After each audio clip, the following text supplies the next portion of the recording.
topic natin ngayong araw na ito ay tungkol sa binti. Legs, gusto natin pagandahin, paputiin, pakinisin, at papayatin. Kasama na rin yung pahabain ang ating legs. Sino ba naman ang hindi gusto ang sexy legs na ganito? Kasama lagi ang paa. Pag sinabi nating legs, kasama rin ang tuhod. Una sa lahat, ang babae gusto natin makinis ang binti at walang buhok. Merong mga paraan para matanggal ang buhok. Isa na dito yung shaving o pag-ahit. Kaya lang mga 1 to 3 days, uulitin mo na naman ulit. Pwede din ang waxing, mas matagal. Itong waxing at sugaring medyo hawig to 2 to 3 weeks. Meron din pangtanggal ng inyong mga hair, nabubunot niya pang 2 to 3 weeks. Yung laser may kamahalan pero matagalan. Tsaka ilang beses mo rin gagawin bago mo ma-achieve na walang matira. Meron mga ginagamit, ito, pang shave, meron din mga wax at mga sugar. Waxing at sugaring, may prepared wax na, may prepared na sugar paste na or yung tinatawag na honey. Maganda din yung mga natural na honey. Pag waxing, ito itsura, ipapahid dun sa inyong binti, tapos may piece of cloth na ilalagay para pag binunot, sasama doon yung buhok. Ganon din ang pag-apply ng sugar o yung tinatawag na honey. I-apply mo doon, tapos may pangtanggal. Medyo masakit lang yon pero matagalan. Pag walang oras, pwede din naman yung pag-ahit o tinatawag na shaving. Kaya lang ingat kayo na huwag ninyong nasusugat ang inyong mga binti dahil baka magkaroon ng peklat. Ang style ng iba, lalagyan ng maraming sabon para madulas, tapos sa kanila isi-shave. Or kung gusto nyo bumili ng shaving lotion, pwede din. Medyo mahal lang ang mga shaving lotion, pero malaking tulong din ito. Ang next naman, number 2, para magkaroon ng magandang binti o sexy legs, lagyan ng moisturizing lotion pagkatapos maligo sa umaga at pag-shower nyo sa gabi. Magbaon na rin kayo ng inyong lotion sa inyong trabaho para ma-i-reapply nyo sa buong maghapon. Pag naglalagay tayo ng lotion, gusto natin pabilog. Yan. Pag-apply nyo, medyo pabilog yung pag-apply, lalo na dun sa lugar na may mga cellulites. Number 3, para gumanda ang legs, kailangan mag-exfoliate at least once a week. Pwede yung olive oil o coconut oil na may asukal. Pagsama-samahin lang yon, tapos i-scrub nyo ng mga 1 minuto. Kasama na yung tuhod na maitim. Siyempre, ayaw natin na umiitim yung ating tuhod. Ang pag-exfoliate, ito, pwede ang pag sinabing sugar scrub, kalahating cup ng olive oil. So, nandyan lang yan sa ating kusina. Lagyan nyo ng 1 cup na sugar. Ako, hindi na ako naglalagay ng lemon juice Pero, pwede nyo rin lagyan ng konti kung gusto ninyo. Pwede rin naman salt scrub. Half cup ng coconut oil, half cup ng salt. Pero, kayo na rin ang magtimpla. Minsan kulang. So, kayo na yung magdagdag ng sugar or ng salt. Yan, makikita nyo, mas makinis. Pagkatapos nyo i-apply, hayaan nyo lang dyan ng i-apply nyo ng 1 minute, i-scrub nyo konti, hayaan nyo ng 5 minutes, tapos mag-shower na kayo or banlawan ninyo.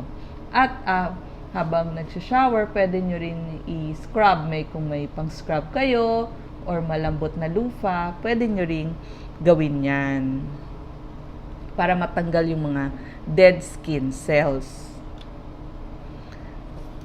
Ang susunod natin, pwede rin number 4. Sa maghapon, gusto mo maganda yung legs mo, pwede ka maglagay ng langis ng nyog. Yan, kaunting oil para kumintab o mag-shine.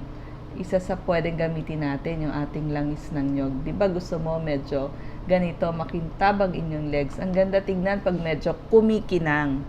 Pwede nyo rin gawin yung inyong coconut oil, lagyan nyo nung makintab nyo na eyeshadow, ihulog nyo konti or paghaluin nyo. Gawa kayo ng sarili nyo, eyeshadow nyo, tapos yung inyong oil, paghaluin nyo, tapos yun na yung ipapahid nyo. Makikita mo, maganda yung medyo kumikinang-kinang na legs. Ngayon, yung iba, maraming mga spider veins, ano. Meron akong nabibili ngayon na foundation para sa legs. Pero, hindi nyo kailangang bumili. Pwede din yung ginagamit yung 24-hour foundation dun sa inyong muka. Ipahid nyo lang. Kung liquid yung ginagamit nyo, yun na rin yung gamitin nyo sa legs nyo. Kung powder foundation naman yan, kuha lang kayo ng malaking brush. Tapos, takpan nyo yung mga floss para hindi mahalata yung spider veins. So, meron namang mga sclerotherapy pero mahal pa yun eh. E di yun na lang ginagamit ninyong foundation sa muka. Yun na rin ang gamitin nyo para sa inyong legs. Yan. Gusto natin, iinom din tayo ng, so ito yung oil and sugar natin. Ginagamit natin palagi yan para mag-shine.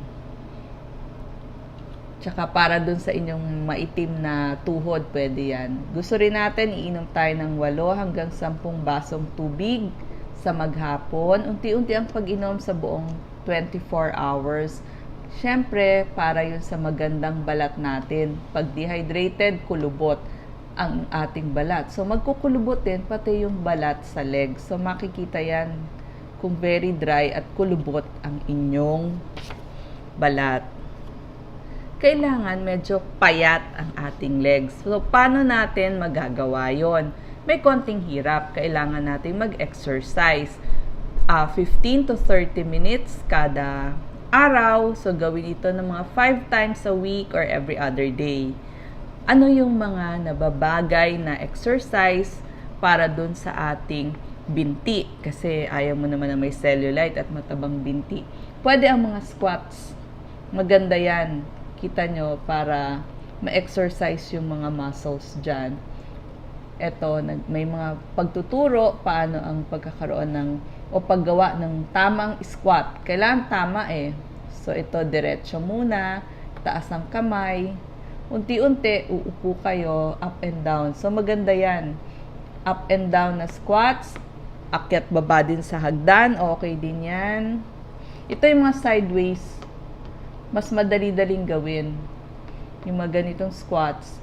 Ito, pa-kick lang naman sa likod eh. So, may ilang mga hip at outer thighs na exercise para medyo pumayat yung ating legs.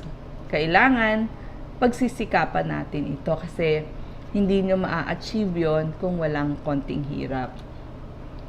May mga paraan din para mas mukhang mahaba at payat ang inyong legs.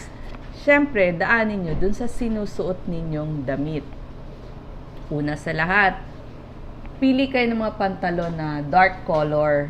Tapos, medyo maganda ang fit tulad nito. Kasi pag baggy pants, nakakataba talaga. Tamang length ng inyong pants. Ito dapat doon lang sa ibabaw ng inyong paa. Kasi pag kulubot-kulubot dito, magiging parang maikli yung paa nyo. So, kung kailangan yung susihan para doon sa tamang length ng inyong pants, gawin ninyo. Yan. So, may mga style. Pag skirt naman, doon sa hanggang binti. Kung medyo mataas yung takom nyo, pwede nyo ihaba pa ng konti. So, tignan nyo maigi yung length. Important yan kung kailangan nyo magsusi o hindi. Pag pipili naman kayo ng mga jackets, kailangan medyo pa triangle dito sa harapan. Tapos, yung mga pang-itaas nyo, yun ang gawin yung crop jacket, crop yung pangtaas. Hindi yung pants ang gagawin yung crop. Kasi pag yung pants ang ginawa yung crop, iikli ang inyong legs. Tapos, kung ano sana yung kulay ng pants, yun na rin yung kulay ng inyong sapatos. Or pwede rin, neutral color yung gagamitin yung sapatos. Pwede din yung mga vertical na kakahaba yan. Pag lalabas kayo, magbi-beach, magsa-sunbathing, gusto nyo maputi ang inyong legs, so lalagyan nyo rin siya ng sunscreen. 30 SPF and above. Pakakatulong yan. Gusto natin yung legs natin, kasama yung paa, dapat maganda din. So, paano gaganda ang paa? Yung tamang fit ng sapatos.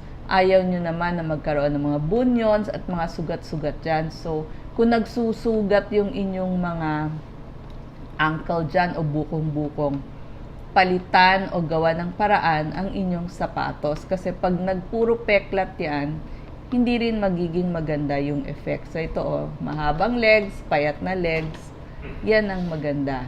Sasama lagi, nagturo na ako noon sa aking mga previews, videos, paano pagandahin ng paa. Gagawin din natin yon kasi part of the legs yan.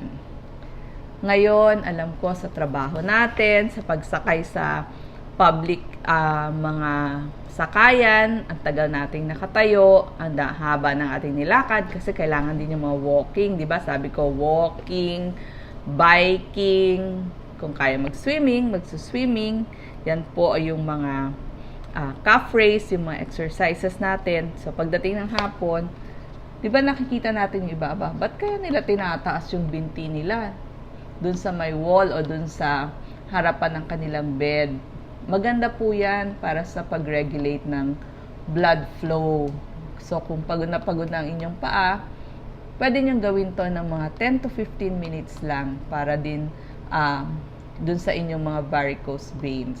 Tapos, after 15 minutes, pwede na kayong humiga at mag-shower kung gusto na ninyong matulog. So, sana ma-achieve natin yung sexy legs, maganda, payat, makinis. Salamat po.